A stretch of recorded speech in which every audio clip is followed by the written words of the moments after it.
प्राचीन हिंदू ग्रंथों में कई ऐसे शस्त्रों का वर्णन है जिन्हें देवताओं और महान योद्धाओं ने युद्ध में प्रयोग किया।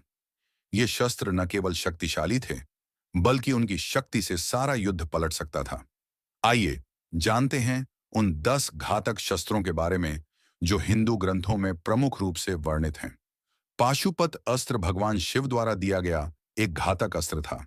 यह अस्त्र अत्यधिक विनाशक था और इसे केवल भगवान शिव या उनके भक्तों द्वारा ही चलाया जा सकता था।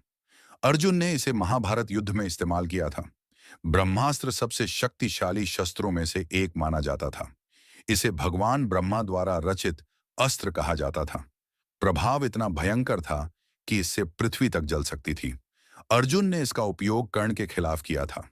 नागपाश यह अस्त्र नागों की शक्ति से जुड़ा हुआ था और इसके प्रहार से दुश्मन पूरी तरह से बेहोश हो जाता था। इसे मुख्य रूप से भगवान श्री कृष्ण ने कंस के खिलाफ इस्तेमाल किया था। विष्णु चक्र यह अस्त्र भगवान विष्णु का प्रतीक था और यह किसी भी रक्षात्मक बल को भेज सकता था। इसका उपयोग भगवान श्री कृष्ण ने महाभारत युद्ध में दुशासन को हराने के लिए किया था। सुदर्शन चक्र भगवान विष्णु का परम अस्त्र था। यह अत्यधिक तेज और चपल था, जिससे कोई भी शत्रु बच नहीं सकता था। भगवान श्री कृष्ण ने इसे महाभारत युद्ध में शिशुपाल को मारा था। गांडीव यह धनुष अर्जुन द्वारा धारण किया गया था और भगवान शिव ने इसे उन्हें दिया था।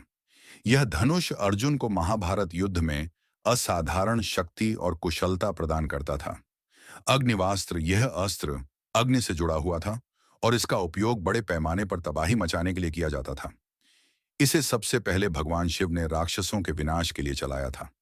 महोबद्ध अस्त्र यह अस्त्र महाक्रूर शक्ति से संपन्न था और इसका प्रभाव सिर्फ युद्ध में ही नहीं, बल्कि भूत प्रेतों और दुष्टों के खिलाफ भी था। ब्रह्मशीर अस्त्र यह अस्त्र भगवान ब्रह्मा द्वारा दिया गया था और इसे ब्राह्मणों द्वारा विशेष रूप से उपयोग किया जाता था। इसके प्रहार से पूरी सेना खत्म हो सकती थी। कर्मास्त्र यह अस्त्र कर्मों का प्रतीक था और इसे उस व्यक्ति के खिलाफ उपयोग किया जाता था जिसका कर्म बुरे थे। यह अस्त्र किसी को भी तत्काल मौत की सजा दे सकता था। इन शस्त्रों की शक्ति को देखकर यह साफ होता है कि हिंदू ग्रंथों में वर्णित ये अस्त्र न केवल युद्ध के मैदान में, बल्कि जीवन के विभिन्न पहलुओं में भी एक गहरी प्रतीकात्मकता रखते हैं। इनका उद्देश्य न केवल नायक को विजय दिलाना था, बल्कि यह भी दर्शाता था कि शक्तियों का उपयोग उचित और धार्मिक मार्ग पर होना चाहिए।